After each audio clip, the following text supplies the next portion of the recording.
acknowledge that the business forum is a critical component of the COMESA.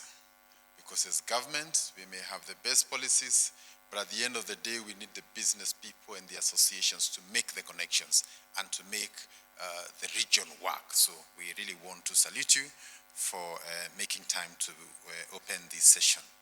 The Secretary General of COMESA, Chileshe Kapwepwe, the Chairperson of the Council of Ministers, Dr. Hassan Kibea, development partners who are present here, distinguished representatives from the private sector, and the Chairperson of the Council of Business, Mr. James Chimwanza, upon whom I want to borrow all the protocols that you observed. I think his was the most extensive one.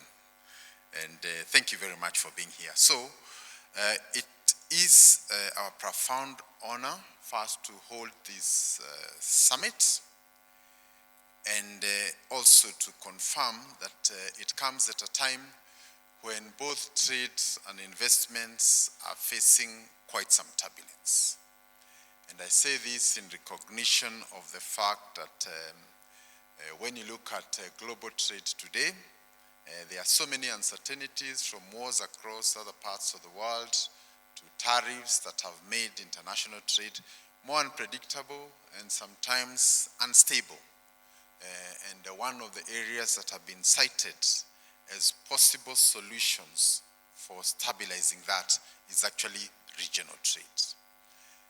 At COMESA, we're at about 14% intra-COMESA trade, a number which we acknowledge is way below our potential. And I think our conversations today must revolve around what we must do to make it possible for goods from Tanzania to come to Kenya, of Kenya to Zambia. And I think that conversation must not only be academic. We must go to the real issues that continue to hamper trade between ourselves. Not too long ago, His Excellency Yoweri Museveni, the President of Uganda, visited Kenya. And I think in their conversation with our President, the issue of the time it takes to cross the border from Kenya to Uganda was raised. The following week we visited there, and talking to the truck drivers and the business people, on average it would take like 4 to 5 hours on a good day, but at times even a day before you can cross. So if you have to cross 4 borders and you have to spend 4 or 5 hours on each, then if you look at the total loss, then it makes our region very uncompetitive. So among the things we must talk is how to make it seamless for our goods to move from Zambia to Kenya, and the unnecessary stops that you have created must be abolished. On the movement of people, again, there can be no business when our people are not talking.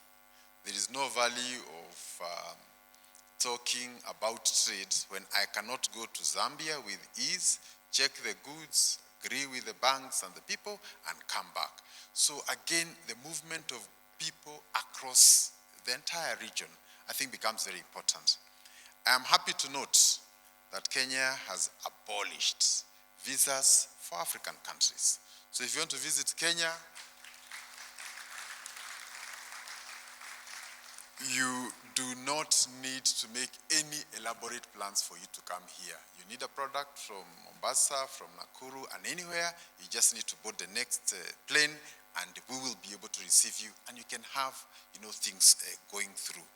So I think as a person in charge of trade, I really want to emphasize on the issue of movement of people and goods, because when these two are not there, it doesn't matter what else we are going to input. And I think much must be done to open those areas.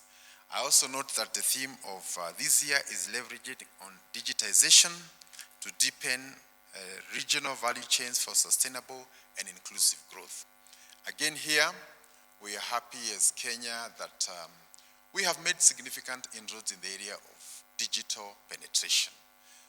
Almost every major town in Kenya, we have been able to connect with fiber, which means a farmer can be able to produce a product, put it online, put a photo, put everything, and that way we can be able to trade. And because trade is now becoming more digital than physical, then the issue of ensuring that we have digital connection across the whole country, and by extension also in other parts of the COMESA, becomes important.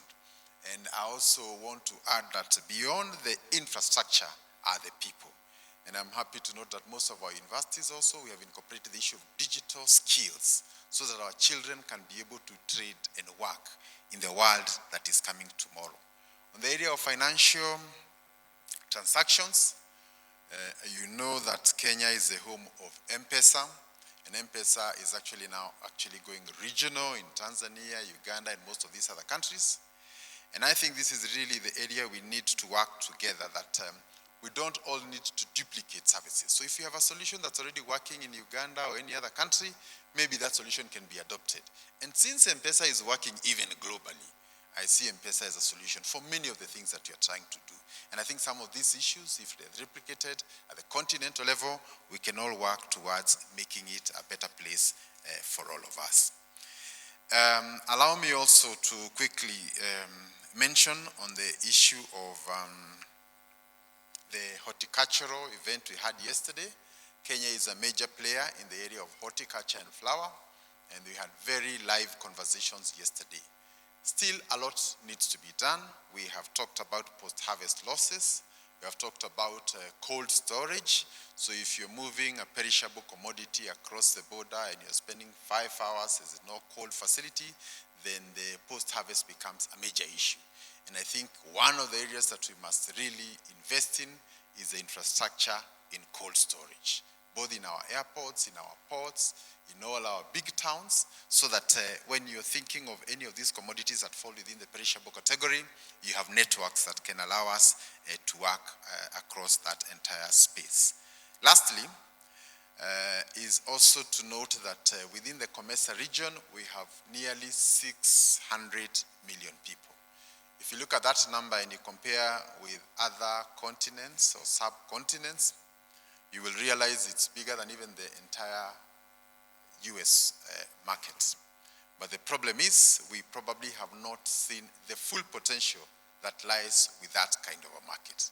And as we improve trade, also allow me to say that areas like tourism, if you look at what percentage of tourists within the COMESA say visit Kenya, the number is in the single digits. Yet, we'll all plan our journeys, maybe on holiday sometimes, to capitals far away from where we are, in places of temperatures sometimes -10, over 40, and leave a Mombasa beach that is an attraction to the whole world.